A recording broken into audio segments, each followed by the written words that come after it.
Next हम बात करते हैं मॉडर्न इंडियन हिस्ट्री की। मॉडर्न इंडियन हिस्ट्री में हम बात करेंगे about the advent of the Europeans in India की। सबसे पहले तो हम बात करेंगे अबाउट द पोर्तुगीज़ की। जो पोर्तुगीज़ आए थे इंडिया के अंदर, कैसे कैसे आए थे भाई। So discover of the sea route to India की अगर हम बात करें तो जो fall of Constantinople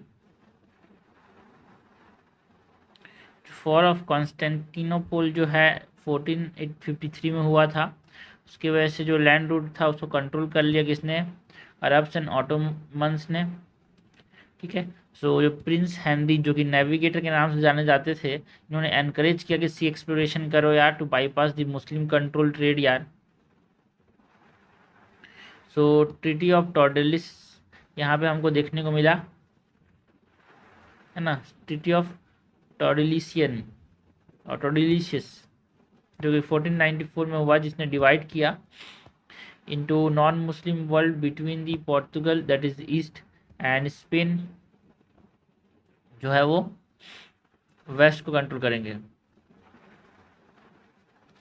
and बर्टोलोमेस DISE जो थे 1487 में, इन्होंने केप ऑफ गुड होप्स तक यहाँ पे चक्कर लगाया। जो यहाँ पे ये अफ्रीका है, यहाँ पे केप ऑफ गुड होप्स है, यहाँ पे इंडिया है, तो यहाँ तक आया कौन, बार्थोलोमियस डायस।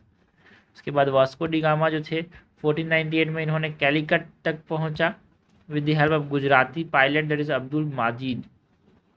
ये अफ्रीका हो गया, यहाँ पे ये इंडिया हो गया। तो यहाँ से ये कैलिकट की कोस्ट तक कौन आया, वास्को डी गामा, किसकी मदद से, अब्दुल माजिद की मदद से।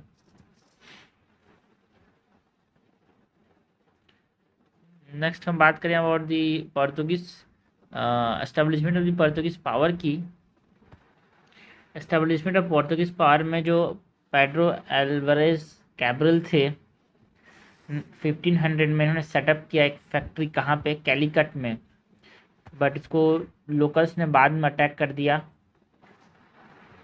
है ना। पहले और वास्को डी गामा आए थे 1948 में, कैलिकट आए थे। उसके बाद और भी पोर्तुगीज लोग आए यहाँ पे। वास्को डी गामा जो थे वो पोर्तुगाल के थे। उसके बाद यहाँ पेट्रो एल्वेरेज कैब्रल आए 500 में, वहाँ पे कैलिकट में फैक्ट्री बनाई जिसको अटैक कर दिया। उसके बाद 1505 से लेकर 1509 तक फ्रांसिस्को डी अल्मीडा हमको देखने को मिले, जो कि first vice Roy of Portuguese India थे।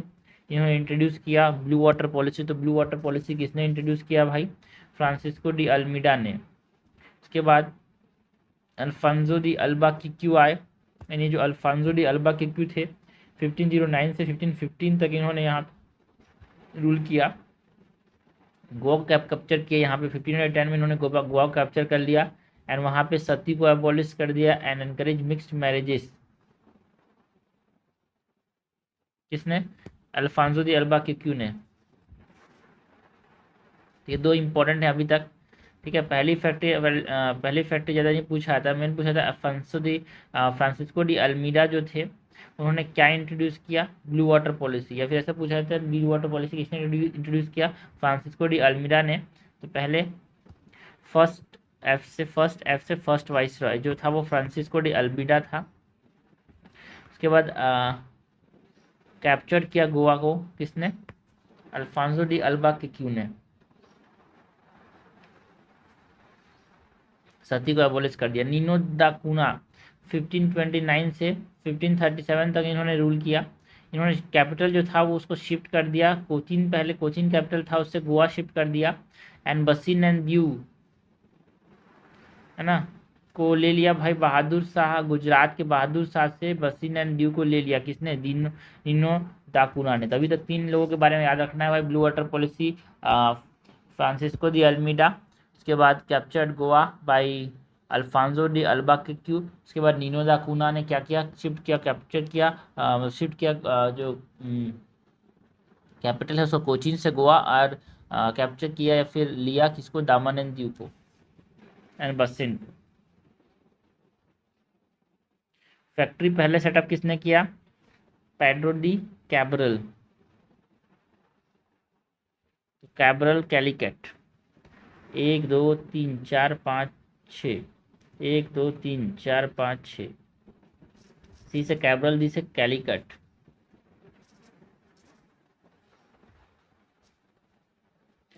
नेक्स्ट हम बात करें पोर्तुगीज ट्रेड एंड पॉलिसीज की।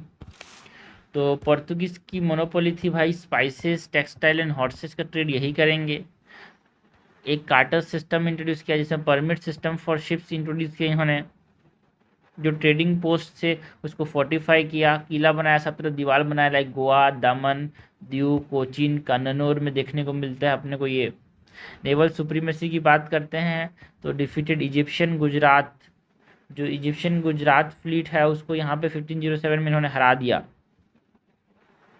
And Portuguese state in India की बात करें, टेरिटोरियल एक्सपांसन हमने देखा कि इन्होंने कंट्रोल किया भाई, गोवा को कंट्रोल कर लिया, दमन को, दीव को, बस्सिन को, मालाबार के अंदर पोस्ट बनाया, कोरामंडल कोस्ट इधर को हम क्या बोलते हैं, मालाबार कोस्ट, इधर कोरामंडल कोस्ट, इधर हमारे पास इन्होंने कैप्चर किया, इधर बंगाल को, हुगली को कैप्चर किया।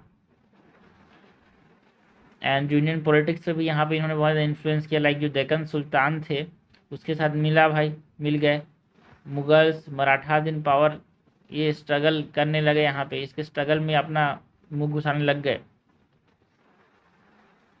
एंड लास्टिंग प्रेजेंस हमको देखने को मिलता है, ये पहले आने वाले यूरोपियंस थे इंडिया के अंदर, 1498 से वास्को डी गामा से आए थे और लास्ट टू लीव। गोवा को 1961 में एनेक्स किया गया था, तो पहले आने वाले और लास्ट में जाने वाले कौन थे भाई, पोर्तुगीज थे। गोवा को सबसे लास्ट में 1961 में दिए भाई, ये डेट याद रखना। सो रीज़न फॉर पोर्तुगीज सक्सेस क्यों रह गए भाई इंडिया के अंदर पोर्तुगीज सक्सेस का कारण क्या था, बिकॉज एक स्ट्रॉन्ग इनके पास नेवी थी, है ना, तो चैलेंज देम। कोई स्ट्रॉन्ग इंडियन के पास नेवी नहीं थी भाई, इनके पास स्ट्रॉन्ग नेवी थी तो चैलेंज नहीं कर पा रहे थे इंडियन जो है। फ्रेगमेंटेड थे इंडियंस जो थे वो, डेक्कन एंड नॉर्थ इंडिया के लोग आपस में मतभेद था। Chinese empire restricted with ships यार, चाइनीज एम्पायर रेस्ट्रिक्टेड शिप्स, है ना। एंड नेवल टेक्नोलॉजी में एडवांस थे ये, कैनन्स था इनके पास। पोर्तुगीज एडमिनिस्ट्रेशन की बात करें तो जो गवर्नर या फिर वाइस रॉय थे, इनका 3 साल का टर्म था। ये एंटायर पोर्तुगीज स्टेट को एशिया में कंट्रोल करते थे।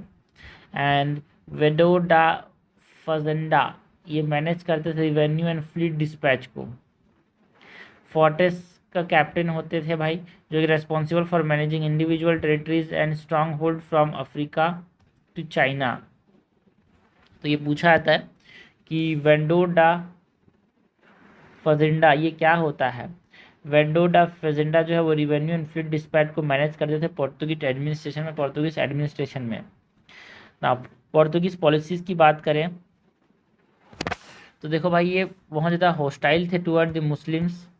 इनिशियली टॉलरेंट थे टुवर्ड हिंदूज बट हॉस्टाइल थे टुवर्ड मुस्लिम, बट बाद में जब गोवा का इन्होंने इंक्विजिशन किया 1560 में, तो हमको ये देखने को मिला यहाँ पे force conversion and prosecution of Hindus देखने को मिले यार। एंड ज्यूस जो थे मुगल कोर्ट के अंदर, है ना, Akbar invited ज्यूसिस्ट in 1580, 1590, 1595, so no conversion but influence on court politics। Jewish जो थे इनको इन्होंने यहाँ पे बुलाया, कोई कन्वर्जन नहीं दिखा बट हाँ पॉलिटिक्स को इन्फ्लुएंस ज़रूर करते थे। जहांगीर एंड क्रिश्चियनिटी की बात करें तो brief tolerance but no conversion, ठीक है। जहांगीर के समय टॉलरेंस देखने को मिला, कहीं कन्वर्जन नहीं था। बट ये याद रखना भाई, गोवा में फोर्स कन्वर्जन जो थे वो कब हमको देखने को मिला, 1960s में परसिक्यूशन ऑफ हिंदूज देखने को मिला।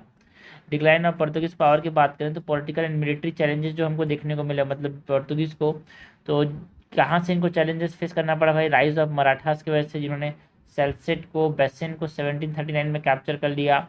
जो मुगल्स थे, डच थे, इंग्लिश थे, उसकी वजह से इनको चैलेंजेस देखने को मिले। अपना ये जो नेवल सुप्रीमेसी है उसको मेंटेन नहीं कर पाए यार, कि स्ट्रेटेजिक पोर्ट जो कि हॉर्मुज हो गया, सिलोन हो गया, मलाका जो थे, इसको यहाँ पे इन्होंने एक तरह से हार गए। रिलीजियस पॉलिसी जो थे, जो कि फोर्स कन्वर्जन बहुत ज़्यादा करते थे, लाइक गोवा इंक्विजिशन जो 1560 में हमको देखने को मिला, जिसकी वजह से हॉस्टिलिटी इनको फेस करना पड़ा फ्रॉम हिंदूज एंड मुस्लिम्स यार, उसकी वजह से इनका एक तरह से ये डिक्लाइन का कारण बना। इकोनॉमिक डिक्लाइन बिकॉज जो डिसऑनेस्ट ट्रेड यहाँ पे, जो piracy, decline of the Goa importance after the Vijayanagar for, तो वो उसकी वजह से भी यहाँ पे ये डिक्लाइन होने लगे। यूरोपियन राइवलरी जो कि यूनियन है ना, जो स्पेन था, ये एक तरह से कमज़ोर होने लगा। Union with Spain weakened Portugal यार, ठीक है। जब पुर्तगाल कमज़ोर हुआ so Dutch and English take over the trade, because एक गवर्नमेंट की कंपनी थी ना। ना सिग्निफिकेंस क्या है पोर्तुगीज का, तो first European naval power in India, जिन्होंने कैनन इक्विप्ड शिप यहाँ पे लाया एंड नेवल फोर्टिफिकेशन लाया, वो कौन थे भाई? पोर्तुगीज थे। मिलिट्री इन्फ्लुएंस देखने को मिला, मतलब है ना, military influence inspired Mughals and Maratha six को, जो आर्टिलरी एंड इन्फेंट्री ड्रिल्स में इनको है ना इंस्पायर्ड किया किसने? पोर्तुगीज ने।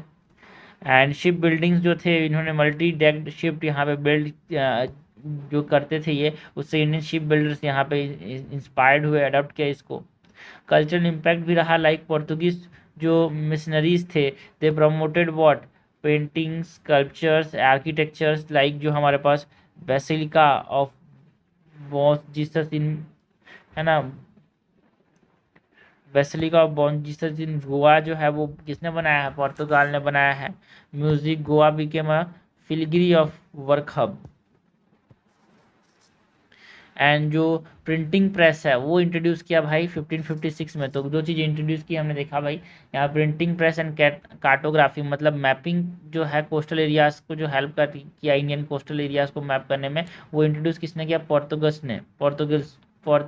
ने। एंड जो सेवरल क्रॉप्स यहाँ पे इंट्रोड्यूस किया, like potato, tomato, chillies, cashew nut, pineapple and tobacco, ये सब के ऊपर PYQ आया है भाई। पोर्तुगीज ने यहाँ पे पोटैटो टमाटो किसने इंट्रोड्यूस किया? पोर्तुगीज ने। जो मिर्ची आज हमारे देश में बहुत खाते हैं वो किसने इंट्रोड्यूस किया? पोर्तुगीज ने। टोबैको इंट्रोड्यूस किसने किया? पोर्तुगीज ने। पाइनएप्पल, कैश्यू नट, ये सब पोर्तुगीज ने इंट्रोड्यूस किया, बहुत इंपॉर्टेंट है भाई। डच इन इंडिया की बात करें तो डच जो थे, इनका एंट्री एंड सेटलमेंट की बात करें, जनरली यहाँ पर जो इंडोनेशियन एंड सुमात्रा रीजन है उनको ये कंट्रोल करते थे। तो पहले डचमैन इन द ईस्ट की बात करें सो कॉर्नलिस डी हॉचमैन, जो कि 1596 में यहाँ पे सुमात्रा एंड बंथम रीजन पे गए और वहाँ पे इन्होंने कब्जा किया। डच ईस्ट इंडिया कंपनी जो था वो 1602 में बना। इसने पावर दिया to wage war and make treaties, acquire land.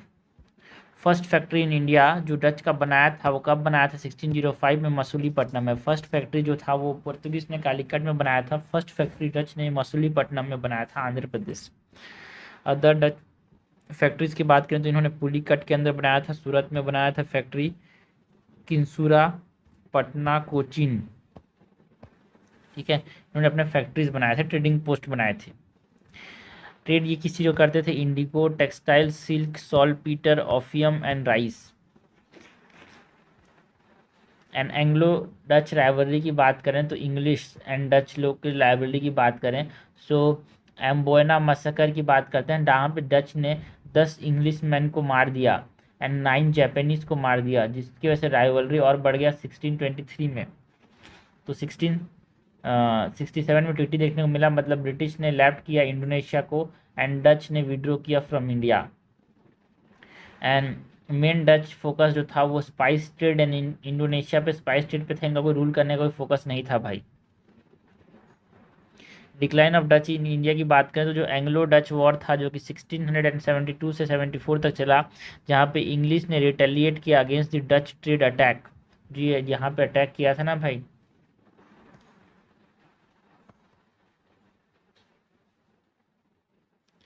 Battle of Hooghly हमको देखने को मिला, जहाँ पे English defeated the Dutch and cursing their Indian ambition.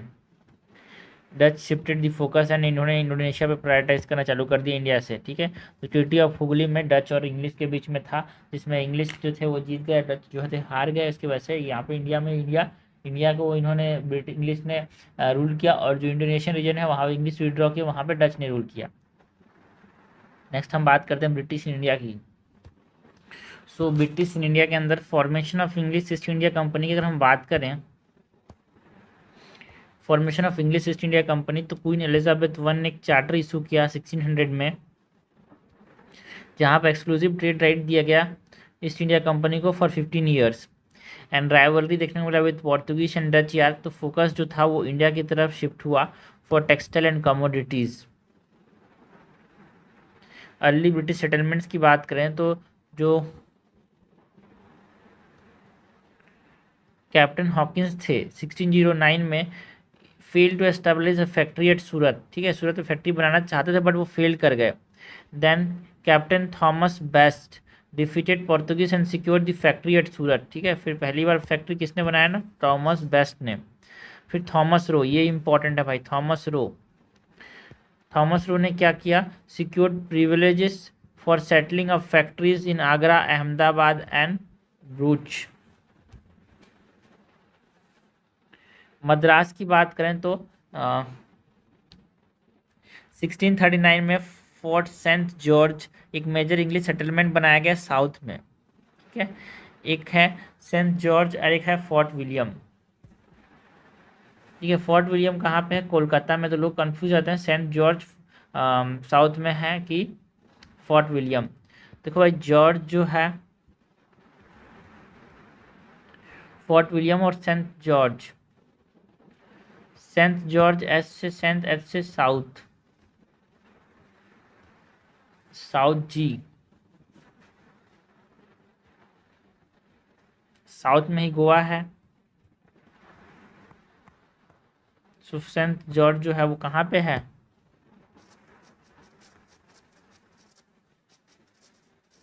South में है, ठीक है, मद्रास के अंदर है, एक मेजर इंग्लिश सेटलमेंट है इन दी साउथ। उसके बाद यहाँ पे अगर हम बात करें एक्सपांसन इनटू बंगाल की, तो जो इंग्लिश थे, जो हुगली फैक्ट्री इन्होंने कब बनाया भाई, 1651 में। पहला फैक्ट्री तो सूरत में बनाया था 1613 में, कैप्टन थॉमस बेस्ट ने, बेस्ट इंसान था, फैक्ट्री बनाया। थॉमस रो ने और भी प्रिविलेजेस सिक्योर किए। तो फैक्ट्री जो हुगली में बनाया था 1651 में, ट्रेड राइट्स कहाँ से लिए भाई, जो सुजा थे, बंगाल के गवर्नर थे यहाँ पे 1651 में, शाह सुजा, उससे यहाँ पे ट्रेड राइट्स लिए। एंड जॉब चरनॉक 1690 में, इन्होंने जॉब चरनॉक ने यहाँ पे एस्टेब्लिश किया कलकत्ता, जिसमें यहाँ पे सुल्तानुती, गोविंदपुर एंड कलिकटा, ये चारों मिल के यहाँ पे कलकत्ता बनाया, किसने, जॉब चरनूक ने। एंड फोर्ट विलियम जो है वो 1700 में बनाया गया था। फोर्ट सेंट जॉर्ज जो है वो कहाँ पे है, साउथ में, मद्रास में। फोर्ट विलियम कहाँ पे है अपने पास, कलकत्ता में। ना फर्रुखशियार का फरमान की बात करें, so custom free trade in Bengal, except जो 3000 एनुअल पेमेंट करना पड़ेगा, उसके बाद आप कस्टम फ्री ट्रेड कर सकते हो, ये बोला गया इस फरमान के अंदर। एंड कंपनी ने यहाँ पे इशू किए दस्तक यार passes for the goods and trade exemptions दिए गए in Surat, Gujarat and Hyderabad. Company coin जो था वो सर्कुलेट हुआ in Mughal empire due to this Farrukhsiyar फरमान। तो फर्रुखशियार फरमान में कस्टम्स की बात की गई है ना, ट्रेड एग्जाम्पशंस की बात की गई, दस्तक की बात की गई, एंड यहाँ पे कॉइन सर्कुलेट होंगे, सब चीज़ की बात की गई। Now merging to English companies जो 1708 में देखने को मिला है ना, एक new company is formed in 1698 but वो फेल हो गया, तो दोनों को मर्ज कर दिया गया 1708 में। तो unified company of merchant of England trading to the East Indies, ठीक है, जो ईस्ट इंडीज़ के साथ ट्रेड करते थे उसको मर्चेंट ऑफ इंग्लैंड ट्रेड को यहाँ पे क्या कर दिया, यूनिफाइड कर दिया गया। So this east India company जो कि 1708 से 1873 तक था, it became the foundation for the British rule in India.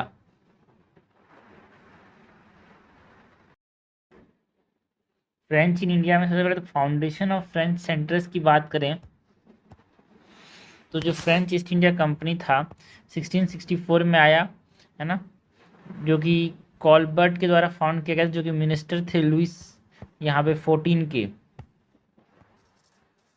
है ना। उसके बाद 1667 में फर्स्ट फैक्ट्री बनाया इन्होंने भी सूरत में। तो अभी तक दो लोगों ने फर्स्ट फैक्ट्री सूरत में बनाया था भाई, एक तो फ्रेंच और एक तो इंग्लिश, ठीक है। इंग्लिश वाले ने भी अपना फर्स्ट फैक्ट्री कहाँ बनाया था, सूरत ने बनाया था, है ना। डच ने पहला फैक्ट्री मसूलीपट्टनम में, एंड पोर्तुगीज ने अपना पहला फैक्ट्री कैलीकट में बनाया था।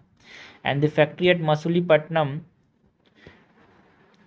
ये भी बनाया कब, 1669 में। एंड जो फर्स्ट फैक्ट्री सूरत में बनाया था वो फ्रांकिस करोन ने बनाया था भाई, जो कि एक फ्रेंच थे। एंड 1673 में चंद्र नागौर जो कि बंगाल में है वहाँ पे ग्रांटेड है ना, इसको दिया गया इनको सस्ता खान के द्वारा, जो कि मुगल रूलर थे एक तरह से बंगाल में। तो ये इम्पोर्टेंट है भाई, चंद्र नागौर में कौन रूल करते थे यहाँ पे, जो फ्रेंच थे वो, इनको परमिशन किसने दिया, सस्ता खान, जो कि कहाँ के थे, बंगाल के मुगल रूलर थे एक तरह से।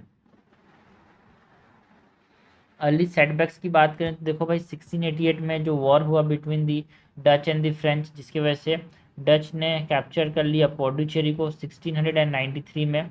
बट जो ट्रिटी ऑफ रिस्विक था इसने रिस्टोर किया पौडुचेरी को, but Dutch held it till 1699।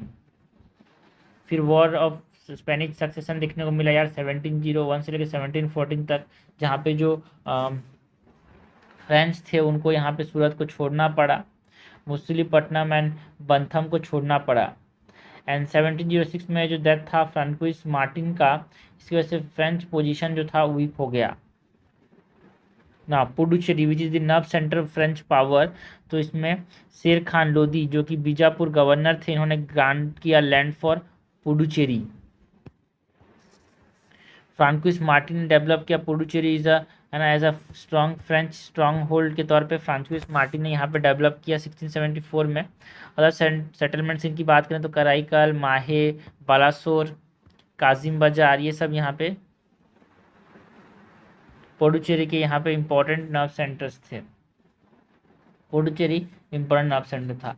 Now reorganisation of French company की बात करें तो इसको रीनेम किया गया as a perpetual company of Indies, है ना, रिवाइविंग द स्ट्रेंथ। एंड 1720 से लेकर 1742 तक गवर्नर लेमोयर एंड डुमास ने यहाँ पे स्ट्रेंथन किया फ्रेंच सेटलमेंट को। And French base in Mauritius and reunion boosted influence in India यार, उनकी वजह से भी यहाँ पे इन्फ्लुएंस देखने को मिला रीयूनियन और मॉरिशियस के जो फ्रेंच बेस थे उससे। Now Anglo French strength struggle की बात करें, मतलब इन दोनों के बीच जो इंग्लिश और फ्रेंच के बीच में जो लड़ाई हुई थी फॉर सुप्रीमेसी, जिसको हम क्या बोलते हैं, कार्नेटिक वॉर, इससे बहुत क्वेश्चन आते हैं यार। इंग्लिश वर्सेस फ्रेंच की बात करें so reflected their global conflict, like जो ऑस्ट्रियन वॉर था of succession and the 7 year war जो दुनिया में लड़ रहे थे, उसकी वजह से इंडिया में भी लड़ने लगे, है ना। Broad south political control in Indian beyond trade. So south India के अंदर 1740s में पॉलिटिकल इंस्टेबिलिटी आ गया ड्यू टू दी जो निज़ाम असफ थे, Asaf Jah fighting Marathas in the Deccan यार। कोरामंडल कोस्ट जो था it lacked the strong rulers, यहाँ पे कोरामंडल कोस्ट में स्ट्रॉन्ग रूलर्स नहीं थे। हैदराबाद का डिक्लाइन देखने को मिला, जिससे open to struggle. Marathas and Peshwa Pune जो थे, है ना, they interfere in Tamil and Karnataka reason.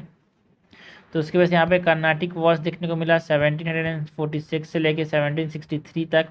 Decided the British and not the French would dominate India, इसने डिसाइड किया कर्नाटिक वॉर ने, जिसमें ये समझ आ गया कि भाई इंग्लिश अब डोमिनेट करेंगे, फ्रेंच नहीं। तो ये 1740 से लेके 63 तक हुआ था कर्नाटिक वॉर से। एक क्वेश्चन तो पक्का यार।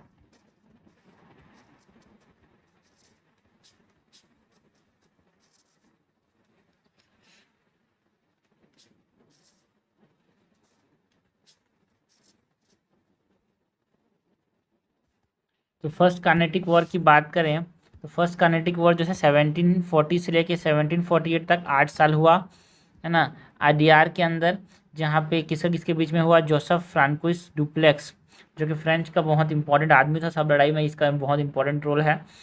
तो डुप्लेक्स जो था वो फ्रेंच की तरफ से, and Anwaruddin Khan and major Stringer Lawrence जो कि ब्रिटिश, ठीक है। तो नवाब्स और ब्रिटिश जो थे वो मिलके फ्रेंच से लड़े भाई यहाँ पे। इमीडिएट कॉज क्या था, जो Austrian war of succession Europe में हो रहा था, उसकी वजह से यहाँ पे लड़ाई लड़ा, battle of Adyar and battle of Saint Thomas, ठीक है। ये जो है वॉर क्या होता है, वॉर में बहुत सारे बैटल्स होते हैं, लंबा चलता है, उसमें बैटल्स होते हैं। इसके बाद ट्रीटी ऑफ एक्सला चैपिले साइन किया गया 1748 में। तो याद रखना भाई, फर्स्ट यहाँ मेनली पूछा जाता है कार्नेटिक वॉर को मैच करने के लिए बोला जाता है इधर ट्रीटी के साथ। तो फर्स्ट जो कार्नेटिक वॉर था उसमें डुप्लेक्स लड़ाई लड़ा था, उसमें जो ट्रीटी सामने आया दैट इज ट्रीटी ऑफ एक्सला चैपेले 1748 में। सिग्निफिकेंस क्या था, ये आई ओपनर था for European small discipline European army can defeat a large Indian army. इसमें समझ आ गया कि भाई एक डिसिप्लिन छोटा आर्मी जो है बड़ा इंडियन आर्मी को डिफीट कर सकता है। रिजल्ट क्या था, इनकन्क्लूसिव था, कौन जीता कोई पता नहीं, बट यहाँ पे ट्रीटी ऑफ एक्सला चैपिले आया, फ्रांस की तरफ से डुप्लेक्स लड़ रहा था फर्स्ट कार्नेटिक वॉर में। सेकेंड कार्नेटिक वॉर जो है वो 1749 से 54 तक हुआ अम्बर के अंदर। यहाँ पे मोहम्मद अली अनुद्दीन जो थे, यहाँ पे अनुद्दीन जो खान है ना, नासिर जहाँ ऑफ इंग्लिश नासिर जंग इंग्लिश के साथ थे, एंड मुजफ्फर जंग फ्रेंच, एंड चंदा साहेब, ये दोनों फ्रेंच ने इनको लड़वा दिया एक दूसरे से, इसको इंग्लिश और इनको फ्रेंच, इन्होंने आपस में लड़ा दिया इन दोनों को। Succession dispute at Karnataka and Hyderabad की वजह से, तो बैटल ऑफ अम्बेर यहाँ हुआ।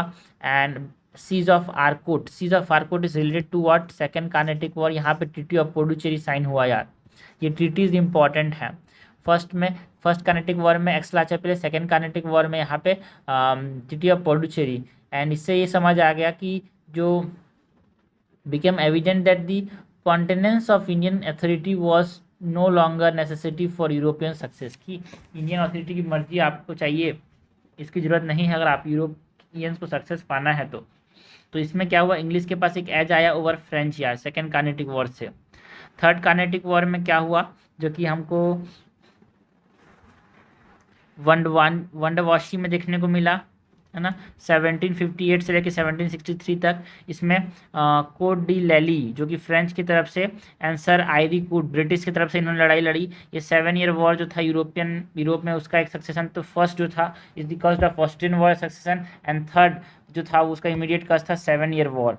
इसमें बैटल ऑफ वेंडी वॉश, तो बैटल ऑफ वेंडी वॉश जो था वो हमको कहाँ पे देखने को मिला, सीज ऑफ आर्कोट जो है हमको कहाँ पे देखने को मिला, siege of Arcot second Carnatic war में, बैटल ऑफ वेंडी वॉश जो है वो थर्ड कार्नेटिक वॉर में, and treaty of Paris sign हुआ भाई थर्ड कार्नेटिक वॉर में। एंड यहाँ पे कोई फर्दर फ्रेंच फोर्टिफिकेशन नहीं होगा ये बोला गया, and only function as a trading centre, French जो थे वो ट्रेडिंग सेंटर जैसे काम करेंगे, ब्रिटिश विक्ट्री हुई। फर्स्ट कार्नेटिक वॉर दिमाग में क्या रखना है भाई, Ambur, treaty of Aix-la-Chapelle, battle of Adyar and battle of Saint Thomas, ये हमको याद रखना है। इसमें जो डुप्लेक्स इन्वॉल्व था फर्स्ट में। सेकंड में हमको याद रखना है अम्बेर, बैटल ऑफ अम्बेर था, and battle siege of Arcot, and इसमें जो ट्रीटी था that is treaty of Pondicherry. And third Carnatic war में हमको याद रखना है भाई कि ये 7 ईयर वॉर ऑफ जो हो रहा था यूरोप में उसका कारण था वेंडी वॉशी, सो ये बैटल ऑफ वेंडी वॉश देखने को मिला, एंड ट्रीटी ऑफ पेरिस। ठीक है, नाउ लास्टली हम बात करते हैं वो डेंस की। डेंस मतलब जो डेनमार्क से जो आए थे उनको डेंस बोलते हैं। सो डेनिश ईस्ट इंडिया कंपनी जो था वो 1616 में बना। 1620 में इन्होंने अपना फैक्ट्री खोला, कहाँ पे, त्रिकम्बर में, त्रिवेन को जिसको आज हम बोलते हैं, एंड श्रीरामपुर बंगाल के अंदर वॉज देयर मेन सेटलमेंट। ठीक है, तो पहली बार जो है सूरत में, देखो भाई सबसे पहला कैलीकट में पोर्तुगीज ने खोला पहला फैक्ट्री, है ना, मसूलीपट्टनम में डच ने खोला, सूरत में इंग्लिश ने खोला, एंड सूरत में यहाँ पे फ्रेंच ने भी खोला। उसके बाद डेंस ने कहाँ पे, त्रिकम्बर के अंदर त्रिवेनकोर में खोला पहली बार फैक्ट्री। नाउ 1845 की बात करें तो 1845 में जो डेनिश सेटलमेंट थे they are sold to British यार, and they are known more for their missionary activities. जो डेंस थे ज़्यादातर ये मिशनरी एक्टिविटीज़ के लिए, है ना, रिलीजियस के रिगार्डिंग यहाँ पे ये आए थे, उसके ज़्यादा फेमस है देन देयर कॉमर्स यार। नाउ अगर हम बात करें यहाँ पे why the British succeed over the other European power, बाकी के कंपेरिजन में ब्रिटिश क्यों यहाँ पे सक्सेसफुल रहे, उसका कारण की अगर हम बात करें तो पहले तो ये यूज़ किया debt market and financing war के लिए डेट मार्केट का इस्तेमाल किया, बिकॉज जो बैंक ऑफ इंग्लैंड था allowed to sell government debt to the, है ना, गवर्नमेंट का जो कर्ज था उसको यहाँ पे फंड करने के लिए वॉर के लिए वो मान गए। हायर मिलिट्री स्पेंडिंग से क्या हुआ, फ्रांस एंड स्पेन जो था जिसकी वजह से फाइनेंशियल क्राइसिस वहाँ पे देखने को मिला, है ना, एंड फ्रांस वेंट बैंकरप्ट यार, जो हमको 1694 से 1812 तक बैंकरप्ट हो गए under the monarch and Napoleon. दूसरा जो structure and nature of the trading company है, लाइक जो ईस्ट इंडिया कंपनी है, it is control by board of directors and share holders यार, जो कि इंटरेस्ट ड्रिवन है। बट जो फ्रेंच एंड पोर्तुगीज कंपनी है ये स्टेट कंट्रोल था, फ्यूडलिस्टिक था, पब्लिक इंटरेस्ट की कमी थी, है ना, and had financial flexibility and public investment यहाँ पे हमको देखने को मिला। तो ये प्राइवेट चीज़ था, ये पब्लिक चीज़ था, इसीलिए यहाँ पे ये सक्सेस कर गया। प्राइवेट चीज़ जल्दी सक्सेस होती है ना, तो यहाँ पे financial management and lack of autonomy हमको देखने को मिला फ्रेंच में, इसीलिए फ्रेंच जो थे वो सक्सेस नहीं हो पाए, है ना। नेवल सुपीरियरिटी भी जो है, ब्रिटिश रॉयल नेवी जो है largest and the most advance fleet था इनके पास। इन्होंने जो स्पेनिश आर्माडा है उसको हरा दिया, फ्रेंच एट ट्राफालगर के अंदर हरा दिया फ्रेंच को, स्पेनिश को, है ना। इनका एक तरह से फास्ट एंड टेक्नोलॉजिकली सुपीरियर जो शिप था उन्होंने डोमिनेट करने में हेल्प किया इंडियन वाटर्स को। एंड ये रिलीजियस जील पे ज़्यादा धर्म पे नहीं घुसते थे भाई। Less focus on force religious conversion than the Portuguese, because Portuguese and Spain जो थे, स्पेनिश जो थे वो फोर्स रिलीजियस कन्वर्जन पे बहुत ध्यान दिया, इसी वजह से उनका हार सामना करना पड़ा। तो ज़्यादा ब्रिटिश जो थे ज़्यादा एक्सेप्टेबल थे to the Indian rulers and people. And जो ब्रिटिश में एक तरह से स्टेबल गवर्नमेंट था यार, पॉलिटिकल स्टेबिलिटी थी लाइक ज़्यादातर समय वहाँ पे। बट फ्रांस में यहाँ पर रिवॉल्यूशन देखने को मिलता था लाइक 1789 में। नेपोलियनिक वॉर की बात करें तो ब्रिटेन ज़्यादातर स्टेबल था, इसीलिए यहाँ पे ये रूल करते रह गए। डच एंड पोर्तुगीज जो कमज़ोर होने लगे बिकॉज ऑफ द लॉन्ग वार, जो कि 80 ईयर्स ऑफ वॉर या फिर बैंकरप्सी की वजह से कमज़ोर होने लगे। इंडस्ट्रियल रेवोल्यूशन भी एक कारण था, बिकॉज अर्ली इंडस्ट्रियलाइजेशन कहाँ पे देखने को मिला, इंग्लिश ब्रिटेन में, जिसकी वजह से टेक्नोलॉजिकल एज आया यहाँ पे। इनोवेशन में जो स्पेनिंग जेनी है, स्टीम इंजन है, पावर लूम जैसे ट्रेड एंड इकोनॉमी और भी बूस्ट हुआ इंग्लैंड में। एंड जो मिलिट्री स्किल एंड डिसिप्लिन जो था वो ज़्यादा अच्छा था भाई, किसका, इंग्लिश का। सो highly train and discipline soldiers थे, सुपीरियर स्ट्रेटजी अपनाते थे, बेटर टेक्नोलॉजी एंड टेक्टिक्स जो थे, उन्होंने एक स्मॉल ब्रिटिश फोर्स को बड़े बड़े लार्ज आर्मीज को डिफीट करने में हेल्प किया। तो ये कारण था, इसकी वजह से यहाँ पे ब्रिटिश जैसे सक्सेस किए अदर यूरोपियंस। तो हमने बात किया about the advent of European in India की। मेन जो क्वेश्चन आते हैं वो कार्नेटिक वर्ड से आते हैं भाई। नेक्स्ट हम बात करते हैं expansion and consolidation of British power in India की। तो कॉज ऑफ ब्रिटिश सक्सेस की हमने बात कर ली भाई। जो सुपीरियर आर्मी एंड स्ट्रेटजी था इनका, ब्रिटिश मस्केट्स एंड कैनन जो थे वो फास्टर थे एंड इनका लॉन्गर रेंज था than Indian weapons. Better military discipline and regular salary इनको मिलता था। ब्रिटिश ट्रूप जो थे वो वेल पेड एंड डिसिप्लिन थे, लाइक इंडियन जो डिपेंडेंट थे ऑन द इरेगुलर रेवेन्यू यार। Nationalist pride, British unity and जो नेशनलिस्टिक विजन जो था, इसकी वजह से कॉन्ट्रास्ट किया विद इंडियन रूलर्स जो कि नेशनल कॉन्शियसनेस उस समय लैक करते थे ना। Civil discipline and fair selection, जो ब्रिटिश ऑफिसर जो चूजन ऑन मेरिट यार, where as Indian rulers they are appointed based on the caste and person ties. तो इसके बेसिस में यहाँ पे हारने लगे ये। स्ट्रॉन्ग फाइनेंशियल बैकअप था बिकॉज प्रॉफिट जो थे, ब्रिटिश स्टेट प्रॉफिट जो थे वो उन्होंने इसको इस्तेमाल किया फॉर फाइनेंसिंग वॉर, है ना। वाइल इंडियन रूलर्स स्ट्रगल के विथ रिवेन्यू शॉर्टेज। जो लीडरशिप था वो अच्छा था भाई ब्रिटिश का, ठीक है। स्ट्रॉन्ग सेकेंड लाइन था, मतलब British leaders like the Clive and Hasting की बात करें, इनका एक स्ट्रॉन्ग सपोर्ट सिस्टम था लाइक जो फ्रेगमेंटेड इंडियन लीडरशिप थे। So British conquest of Bengal की बात करें तो Bengal on the eve of British conquest, तो बंगाल जो था वो रिचेस्ट मुगल प्रोविंस था जो कि एक्सपोर्ट करता था silk, textile, salt Peter and Indigo को। तो उसको ध्यान दिया भाई ब्रिटिश ने, है ना। British state settlement in Bengal कहाँ कहाँ पे था, हुगली के अंदर, कासिम बाजार, पटना, है ना, डेक्का एंड कलकत्ता। पटना जो था उस समय बंगाल का पार्ट था भाई, बाद में अलग हुआ पटना और वेस्ट बंगाल। मुर्शिद कुली खान जो कि 1700 में, है ना, ये सक्सेसर मेड बंगाल प्रॉस्परस। मुर्शिद अली खान ने बंगाल को बहुत ज़्यादा पैसा रिच वाला बनाया, प्रॉस्परस बनाया। जो मराठास एंड अफगान इन्वेजन को इन्होंने क्या किया, एस्केप किया। Nawab resented British privileges leading to conflict, यार नवाब ने ब्रिटिश को प्रिविलेज देने की बात मना कर दी, तो उसकी वजह से यहाँ पे आपस में लड़ने लगे। Alivardi Khan and the English की बात करें, देखो भाई यहाँ पे 1700 में मुर्शिद कुली खान ने प्रॉस्परस बनाया, उसके बाद अलीवर्दी खान जो थे बिकेम नवाब, है ना। सरफराज खान जो 1741 में, उनको मार के अलीवर्दी खान जो थे वो नवाब बन गए एंड इन्होंने 15 साल तक रूल किया, 1741 से 15 साल। And defended the Bengal from Maratha raid but allowed British entrenchment around Fort William. जो फोर्ट विलियम बनाया था कोलकाता के अंदर, वहाँ पे इनको ब्रिटिश को ही अलाउ करते थे, अलाउ किया, वही इनके लिए बहुत बड़ा नुकसान हो गया। And feared of European dominance but died before acting against them, है ना। जो अलीवर्दी खान थे ये बस डरते थे कि यूरोपियन डोमिनेट ना कर लें, बट उससे पहले ही इनकी डेथ हो गई भाई 1756 में। उसके बाद जो थे अलीवर्दी खान के बाद यहाँ पे जो राजा बने वो सिराजुद्दौला, ठीक है। सो इनहेरिटेड जो इंटरनल राइवल्स थे उसको इनहेरिट किया, लाइक जो कजिन शौकत जंग थे, है ना। आन जो घिस्ती बेगम, मीर जफ़र, इनके बीच में जो लड़ाई थी उसको यहाँ पे इनको इनहेरिट किया, इन्होंने लड़ाई लड़ी, एक तरह से इनको भी फेस करना पड़ा। कोर्ट अपोजिशन देखने को मिला, लाइक जगत सेठ जो थे, उम्मीद चंद, है ना, राय दुर्लाश, ये सब ने यहाँ पे अपोज किया इनके राजा बनने को। ब्रिटिश कमर्शियल एक्सपांसन जो था इनकी अथॉरिटी को थ्रेट करता था। Appointed Mohanlal as the prime minister and like administrator, यार इन्होंने क्या किया, सिराजुद्दौला ने मोहनलाल को प्राइम मिनिस्टर के तौर पे यहाँ पे अपॉइंट किया। तो जो बैटल ऑफ पलासी था, battle of Plassey and battle of Buxar, दोनों में कौन जीता भाई, ब्रिटिश जीते। ठीक है, बैटल ऑफ पलासी कब हुआ, 1757 में, जो कि पलासी जो कि बंगाल में है वहाँ पे हुआ। उस समय जो बंगाल के नवाब थे वो थे सिराजुद्दौला और जो रॉबर्ट क्लाइव, उसके बीच में लड़ाई लड़ी गई। लड़ाई क्यों ट्रिगर्ड हुआ, डिस्प्यूट ओवर जो trade privileges and Nawab suspicion on British intention, British intention क्या है, राज करने के लिए तो नहीं आ गए हैं, उसके ऊपर जो इनका एक शक था उसके ऊपर यहाँ पे ये लड़ाई लड़ी गई। ट्रीटी जो साइन हुआ, treaty of Alinagar, treaty of Aligarh हमको देखने को मिला कहाँ पे, अलीनगर जो है फर्स्ट बैटल ऑफ पलासी में, जहाँ पे Siraj succession challenge by Shaukat जंग एंड घिस्ती बेगम, जब अपने ही लोग गद्दार होंगे तो दूसरा आदमी हमको कैसे ही ना हरा दे।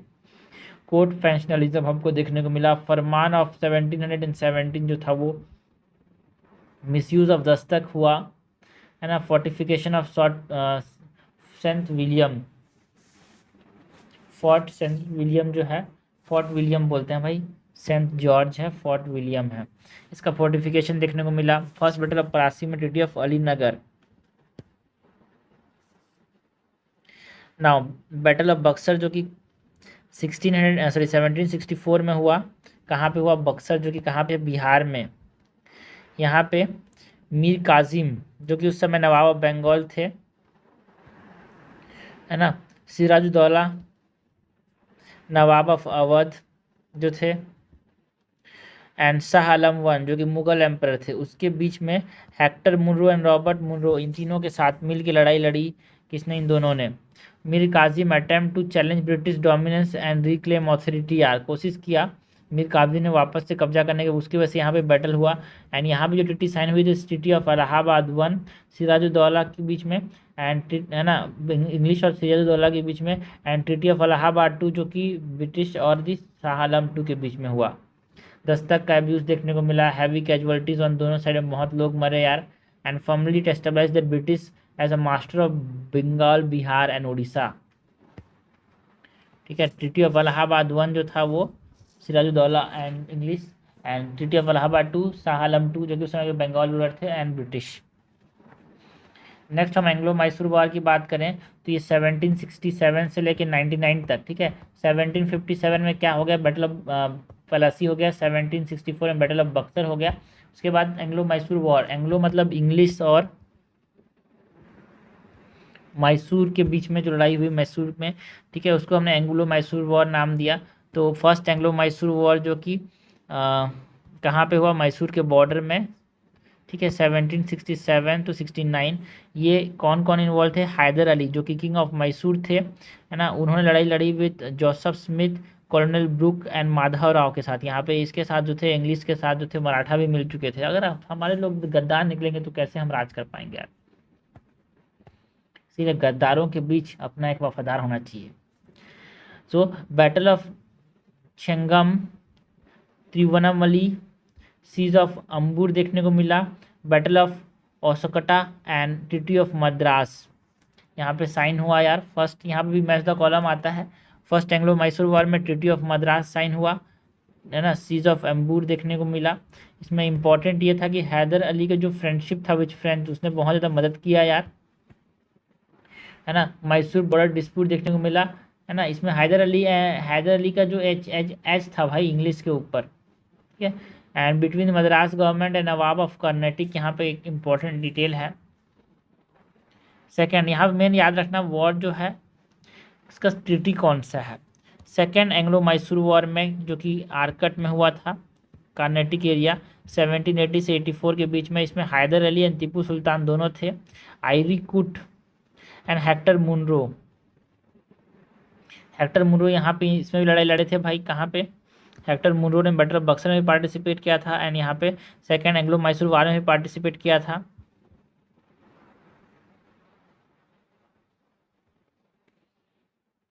तो सेकेंड एंग्लो मैसूर वॉर में battle of Porto Novo, battle of Mangalore देखने को मिला, siege of Mysore, battle of Pollilur, है ना, एंड सोलिंगुर। याद रखना भाई, सेकेंड एंग्लो मैसूर वॉर में treaty of Mysore, sorry Mangalore, treaty important है भाई। फर्स्ट एंग्लो मैसूर वॉर में treaty of Madras, second Anglo Mysore war में ट्रीटी ऑफ मैंगलोर।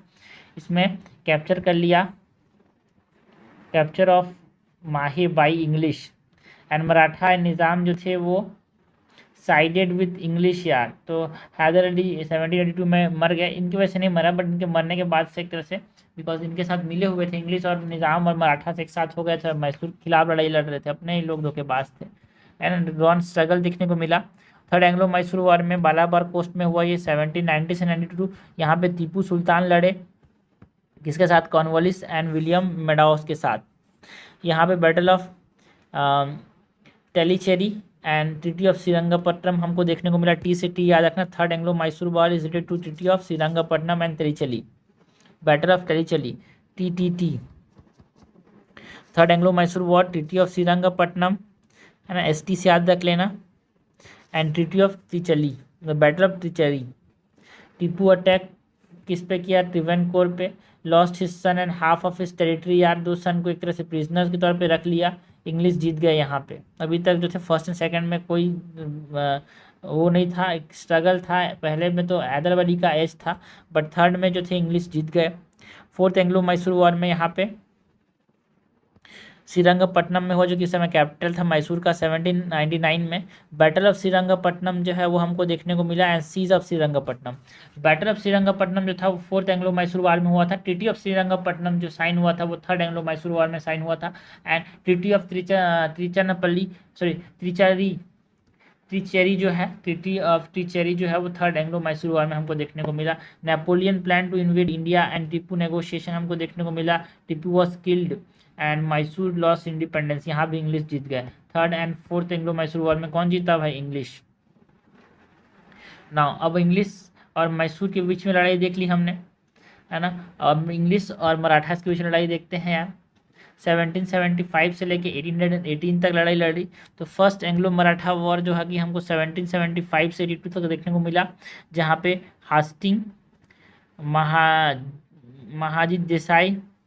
महाजी देसाई, नवाब फडणवीस, महादेवराव होलकर, ये पीपल इन्वॉल्व थे एंड यहाँ पे जो बैटल था, battle of Talegaon, battle of Adas Sipri, यहाँ पे treaty of Salbai and Surat, याद रखना TT इंपॉर्टेंट है सब जगह। फर्स्ट एंग्लो मराठा वॉर में treaty of Salbai and Surat. Important detail ये है कि जो सवाई माधवराव थे सक्सीड एज पेशवा एंड जो राघव नाथ थे they tried to capture power with British help, यहाँ भी धोखेबाज निकले अपने लोग यार। तो 20 साल का एक पीस देखने को मिला with Maratha.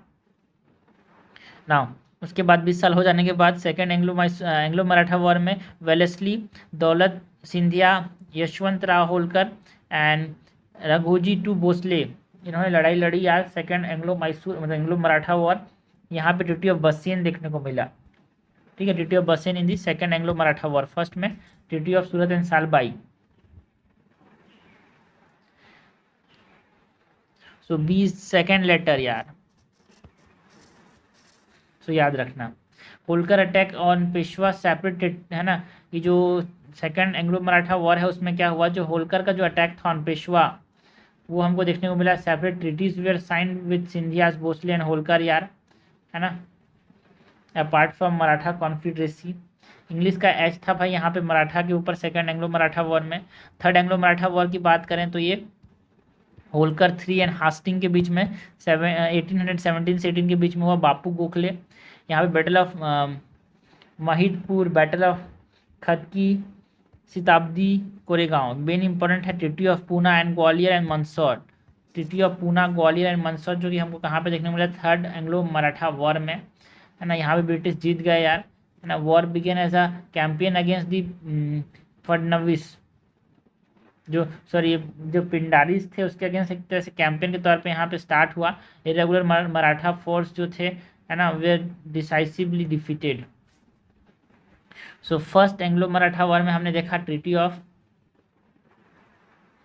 Bassein and Surat. Second Anglo Maratha war में हमने देखा ट्रीटी ऑफ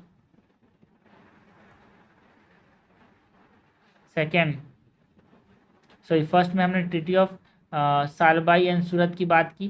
सेकेंड में ट्रीटी ऑफ बसिन की बात की, Bassein is second letter. And third में हमने बात की अबाउट दी ट्रीटी ऑफ, 3 जगह का नाम है, पूना, ग्वालियर एंड मंदसौर। जो कॉन्क्वेस्ट ऑफ सिंध है उसकी अगर हम बात करें यार, सो सिंध रीजन भी यहाँ पे इंपॉर्टेंट था। अब हम अलग अलग डिफरेंट रीजन, मैसूर कैप्चर कर लिया, मराठा कैप्चर कर लिया, मतलब जो मराठा लोगों का टेरिटरी था वो कैप्चर कर लिया। नेक्स्ट यहाँ पे सिंध रीजन की बात करें, जो इंग्लिश जो थे वो सिंध रीजन में भी इंटरेस्ट रखते थे, बिकॉज जो ब्रिटिश स्टेट प्रिविलेजेस इन सिंध जो था वो मुगल फरमान जो कि 1630 में उससे उनको मिला।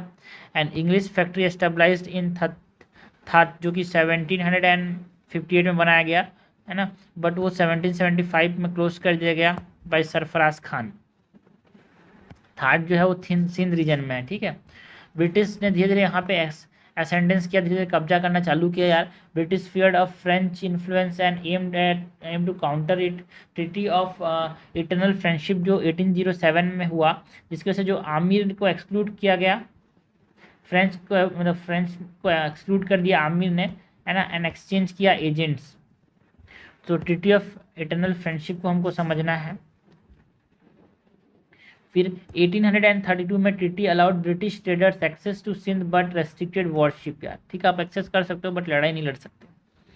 एनेक्सेशन ऑफ सिंध हमको देखने को मिला इन 1843 में, जहाँ पे आमिर जो ब्रिटिश प्रेजेंस को अपोज किया, जिसकी वजह से फर्स्ट एंग्लो अफगान वॉर देखने को मिला 1839 to 42 में, जहाँ पे ब्रिटिश वेर, है ना, British accuse them of treasons and demanded territory cession. War जो था वो जनरल चार्ल्स नेपियर ने यहाँ पे डिफीट कर दिया आमिर को। Sindh was annexed under governor general Ellenborough, वहाँ पे गवर्नर जनरल एलनबर्ग को बैठा दिया गया, है ना। चार्ल्स नेपियर ने हराया था आमिर को और कब्जा कर लिया था भाई किसको,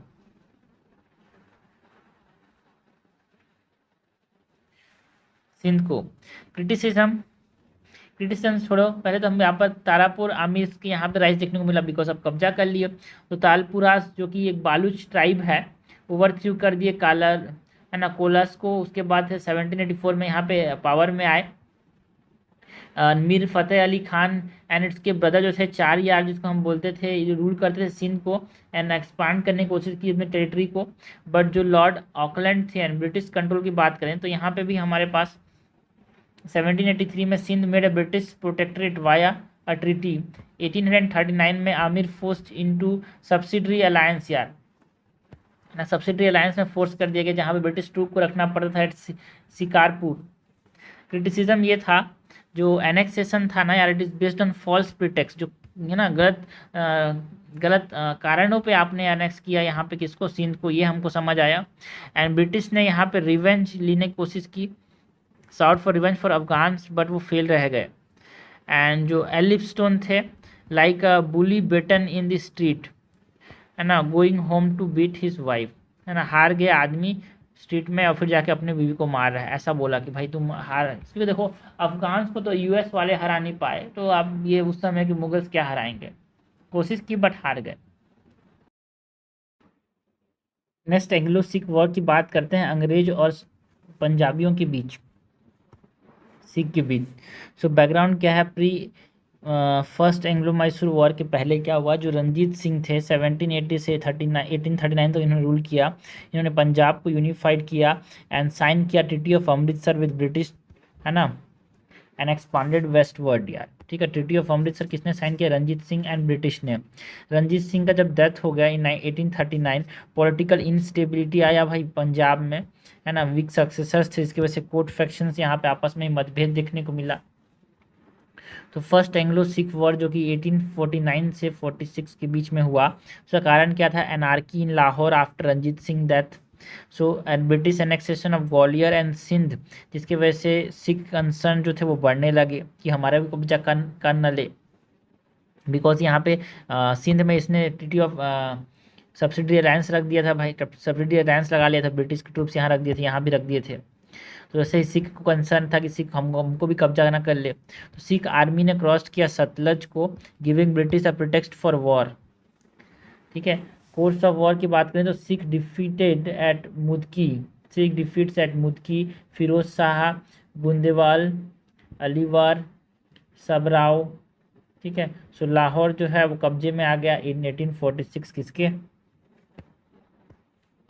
ब्रिटिश के। Okay, treaty of Lahore sign किया गया 1846 में। वॉर इंडेमिटी ऑफ 1 करोड़ देना पड़ा। जलंधर द्वाब एनेक्स कर लिया गया अंग्रेज के द्वारा। ब्रिटिश रेसिडेंट में यहाँ पे हेनरी लॉरेंस को लाहौर में रख दिया गया। सिख आर्मी को रिड्यूस किया गया and Dilip Singh as a ruler बनाया गया। Kashmir is sold to Gulab Singh. Treaty of Amritsar March, जो कि 1846 में ट्रीटी ऑफ अमृतसर साइन हुआ था। दो ट्रीटी है भाई, 1809 का अमृतसर जिसमें पंजाब को अब मैं रखूँगा ऐसा रंजीत सिंह ने बोला था, बट उनके डेथ के बाद फिर से अमृतसर में ट्रीटी साइन हुआ यार। नाउ ट्रीटी ऑफ बेरवाल, जो कि हमको दिसंबर 1846 में देखने को मिलता है। रानी जिंदान को रिमूव कर दिया गया as regent and council of Sikh Sardar went British resident यार अंडर। यहाँ पे सिख सरदार का जो था वो ब्रिटिश रेसिडेंट के अंदर, यहाँ पे ट्रीटी ऑफ बिरदवाल के अंदर, जो कि यहाँ पे 1846 में यहाँ पे दिसंबर में साइन किया गया, इसके अंदर भी यही हुआ। नाउ 1848 से 49 के बीच में हमारे पास क्या हुआ? 2 साल बाद सेकेंड एंग्लो सिख वॉर यार, जहाँ पे कस क्या था, जो ह्यूमिलेशन जो फर्स्ट वॉर के बाद रानी जिंदन को जो बाहर भेज दिया था उसकी वजह से जो फेस किया सिखों ने, उसके बाद हमारे पास अंग्रेज लड़ाई लड़ी यार, है ना। मुलराज रिवोल्ट इन मुल्तान इन 1848, शेर सिंह ने ज्वाइन किया, जिसका से मास अपराइजिंग देखने को मिला। Lord Dalhousie aim for full annexation, अब हम पूरा कब्जा करेंगे ये सोच लिया भाई पंजाब का। कॉज ऑफ वॉर क्या था? बैटल ऑफ रामनगर, जो कि नवंबर 1848 में था। बैटल ऑफ चिलिनवाला, जो कि हमारे पास जनवरी 1849 में हुआ। एंड बैटल ऑफ गुजरात, जो कि 1849 में, जिसकी वजह से फाइनली जो है सिख हार गए, जिसके वजह से रिजल्ट क्या हुआ? सिख आर्मी सरेंडर करना पड़ा, पंजाब को अनेक्स कर लिया गया ब्रिटिश इंडिया के अंदर, है ना। लॉर्ड डलहौसी को रिवॉर्ड किया गया as a marquis title. Punjab govern by 3 member board यार, जिसमें Lawrence brother and Charles Mansel थे। इन 1843 में John Lawrence became the first chief commissioner of Punjab. Who become the first chief commissioner of Punjab? Lawrence, John Lawrence, है ना। Dalhousie की मदद से यहाँ पे इसको जीत लिया, बिकॉज उस समय गवर्नर जनरल थे डलहौसी 1849 से लेके 1856 तक। सिग्निफिकेंस क्या है भाई एंग्लो सिख वॉर का? सिख जो था वो एडमायर्ड ब्रिटिश मिलिट्री टैक्टिक्स यार, है ना। Loyal allies of British in revolt of 1857 and later war. Now extension of British paramountcy की बात करें तो इन कैसे ब्रिटिश ने अपना कब्जा सब तरफ फैलाया उसकी बात करें तो रिंग फेंस पॉलिसी की बात करते हैं, जो कि वॉरेन हेस्टिंग ने लाया। ठीक है, रिंग फेंस, सब तरफ से हम घेर देंगे तो बीच वाला एरिया अपने आप हमारा ही हो जाएगा। ये क्या है? वॉरेन हेस्टिंग का टेक्निक है। सो इसका ऑब्जेक्टिव क्या था रिंग फेंस टेक्निक का? Create a buffer zone to protect company's territory and defence neighbouring state like Awadh at their own expenses, है ना। आउटकम में प्रिकर्सर ऑफ सब्सिडरी अलायंस यार, जिसने इंश्योर किया British influence without direct annexation. ठीक है, British बिना जाए कब्जा किए वहाँ पे हमारा सिर्फ ट्रूप्स रहेगा, आप अपना राज करोगे। ठीक है, तो ये रिंग फेंस जो है एक तरह से बाद में जाके सब्सिडरी अलायंस की तरफ बढ़ा। ठीक है, सब्सिडरी अलायंस जिसको लॉर्ड वेलेस्ली ने यहाँ पे 1798 से 1805 तक जो गवर्नर थे उन्होंने यहाँ पे इसको लाया, लॉर्ड वेलेस्ली ने, याद रखना। वॉरेन हेस्टिंग ने यहाँ पे क्या लाया? Ring fence policy. Subsidy alliance Wellesley ने लाया, जहाँ पे Indian ruler have to accept paramount British troops in their territory and pay their maintenance, है ना। आप सब कुछ अपना राजा आप खुद राज करोगे, आपका सब चलेगा, बट हमारा ब्रिटिश ट्रूप्स यहाँ रखेंगे और उसको आप मेंटेनेंस दोगे, जो कि आप लड़ाई से बचाएंगे। एक ब्रिटिश रेसिडेंट रहेगा कोर्ट में, है ना। नॉट एम्प्लॉय यूरोपियन ऑफिसर्स और engage in war without British approval, British के बिना लड़ाई में आप नहीं जा पाओगे, ये सब्सिडी अलायंस बोलता है। ब्रिटिश क्या करता है? प्रोटेक्शन प्रॉमिस करता है कि बाकी आप किसी से कोई लड़ाई आपसे लड़ने आए तो मैं बचाऊंगा, बट नॉन इंटरफेरेंस का जो है ये भी प्रॉमिस करता है, बट इन थ्योरी यार, बट वो इंटरफेयर करता है। रियलिटी की बात करें तो एक तरह से आप सब्सिडरी अलायंस में अपना सोवेनिटी लॉस कर देते थे। इंडियन रूलर्स फाइनेंशियल ड्रेन देखने को मिलता था, बिकॉज आप अपने पैसे से उनके ट्रूप्स को आप बचा मेंटेन कर रहे हो ना, तो ब्रिटिश कंट्रोल कर लेते थे इनडायरेक्टली ओवर एडमिनिस्ट्रेशन यार। मेजर जो स्टेट्स जो कि सब्सिडरी अलायंस एक्सेप्ट किए गए वो कौन कौन से हैं? हैदराबाद, मैसूर, अवध, मराठास एंड राजपूत स्टेट्स जो थे वो सब्सिडरी अलायंस से यहाँ पे कब्जा किए गए ना। डॉक्ट्रिन ऑफ लैप्स, बच्चे को सारा तीसरी नहीं 6वीं क्लास से पढ़ रहा हूँ। डॉक्ट्रिन ऑफ लैप्स जो कि किसने थे? डलहौसी ने दिया था, जो कि यहाँ पे गवर्नर जनरल ऑफ इंडिया थे 1848 से 1856 तक, है ना। इन्होंने बोला कि अगर आपके पास एक नेचुरल हायर नहीं है, मतलब adopted heir could not inherit private property, but है ना, प्राइवेट प्रॉपर्टी को इनहेरिट कर सकते हैं एडेप्टेड हायर, बट जो थ्रोन है राजगद्दी में नहीं बैठ सकते। ब्रिटिश वुड डिसाइड एनेक्सेशन, ठीक है। अगर आप उसको नेचुरल आयर नहीं है, कोई संतान नहीं है नेचुरल आपके पास, तो आपका जो है ना वो आपका जो आप किसी और को अडॉप्ट की गोद लिए वो आपका प्राइवेट प्रॉपर्टी जो आपका है उसको ले सकता है, लेकिन आपके जो राजगद्दी उसमें नहीं बैठ सकता। एप्लीकेशन क्या है? इसको एग्रेसिवली यूज़ किसने किया था? डलहौसी ने, to annex states without direct war, बिना लड़ाई के कब्जा करने के लिए। जो एनेक्स हुए, ये हमसे बार बार क्वेश्चन पूछा जाता है भाई, states annex through subsidiary alliance and state annex through the doctrine of lapse, ये बार बार पूछा था। डॉक्ट्रिन ऑफ लैप्स से झांसी को कब्जा किया भाई, सबको पता है। नागपुर को कब्जा किया, संबलपुर, जीतापुर, बघत एंड सफरार। अवध को एनेक्स किया था एज मिस गवर्न यार। अवध में ना ये सब्सिडरी अलायंस लगाया गया था ना, डॉक्ट्रिन ऑफ लैप्स अवध को जो था मिस गवर्नमेंट के बेसिस में एनेक्स किया गया था। इम्पैक्ट क्या था भाई हमारे पास ये डॉक्ट्रिन ऑफ लैप्स का? It created an wide spread resentment especially in Jhansi contributing to the revolt of 1857, ठीक है। तो ये हमने बात की about the expansion and consolidation of British power in India. Next हम बात करते हैं relation of British India with neighbouring countries. जो नेबरिंग कंट्रीज हैं उनके साथ कैसा रिश्ता था ब्रिटिश इंडिया का?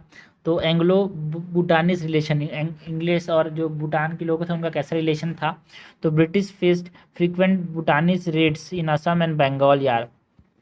1863-64 में treaty imposed on Elgin's envoy forcing British surrender of passes. British को सरेंडर करना पड़ा पासेस जो थे, जो कि एक जगह दूसरे से कनेक्ट करते थे माउंटेन एरिया में, ये बहुत इंपॉर्टेंट होते हैं। ब्रिटिश ने कब्जा कर लिए यहाँ पे पासेस को, है ना, स्टॉप किया सब्सिडीज़ को and force Bhutan to cede land, ज़मीन देने में मजबूर कर दिया। इंग्लिश और नेपालीस के रिलेशन की बात करें तो जो गोरखास हैं जो कि नेपालीस होते हैं, दे एक्सपांडेड साउथवर्ड यार। कन्फ्लिक्ट किया इन्होंने ब्रिटिश के साथ over the Butwal and Siraj region. जो ट्रीटी ऑफ सगोली है जहाँ पे ब्रिटिश रेसिडेंट रखना पड़ा, ट्रीटी ऑफ सगोली एक तरह से जो है नेपाल हार गए ना, तो ट्रीटी ऑफ सगोली साइन हुआ जिसमें ब्रिटिश रेसिडेंट रखना पड़ा नेपाल में, नेपाल को अपने अंदर। एंड नेपाल से ceded Garhwal, Kumaon and Terai region जो है वो देना पड़ गया ब्रिटिश को, और सिक्किम से यहाँ पे ये विड्रू चले गए। एंड इसकी वजह से ब्रिटिश का एक स्ट्रेटेजिक कंट्रोल आया ओवर द हिमालयाज या trade route and hill station. Anglo Burmese relation की बात करें, बर्मा दैट म्यांमार और इंग्लिश के बीच का रिलेशन कैसा था?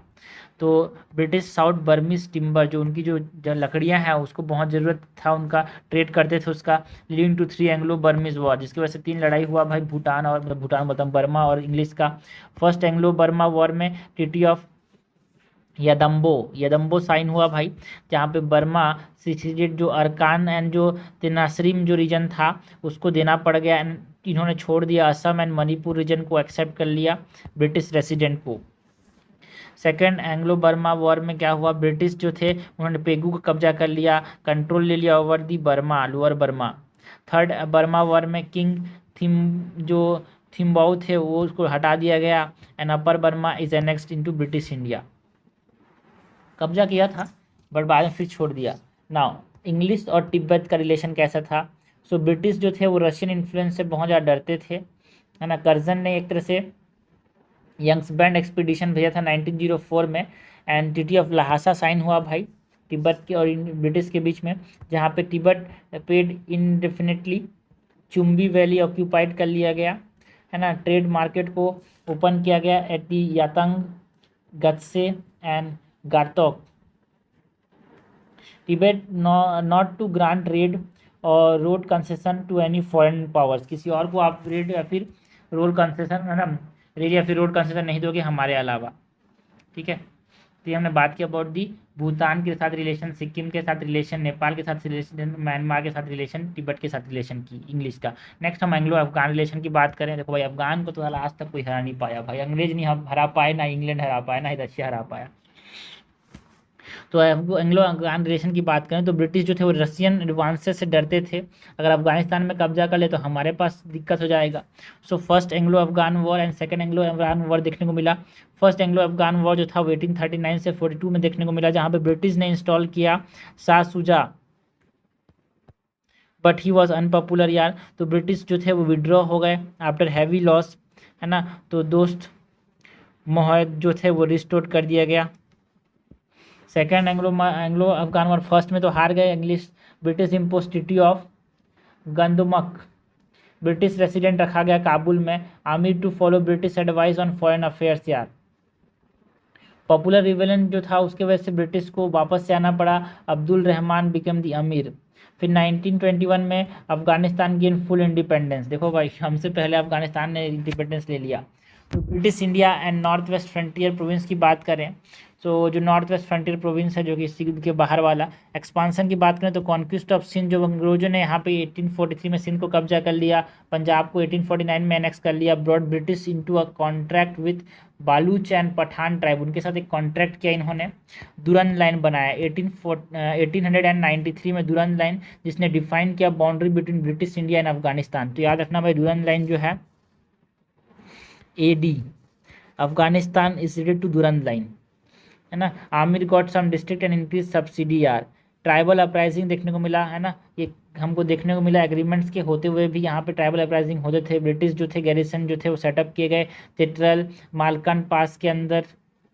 कर्जन पॉलिसी जो कि 1899 से 1905 में देखने को मिला, इसने ब्रिटिश ट्रूप को विड्रॉ कर लिया फ्रॉम एडवांस पोस्ट, रिप्लेस किया with tribal levies under British officer यार। एनकरेज किया लोकल पीस एफर्ट को, क्रिएट किया नॉर्थ वेस्टर्न प्रोविंस, है ना, नॉर्थ वेस्टर्न फ्रंटियर प्रोविंस को under the direct British control. Later development की बात करें तो north western frontier province had become the governor province in 1932 and later become a part of Pakistan यार। ठीक है, ये हमने बात की about what relation of British India with the neighbouring countries की।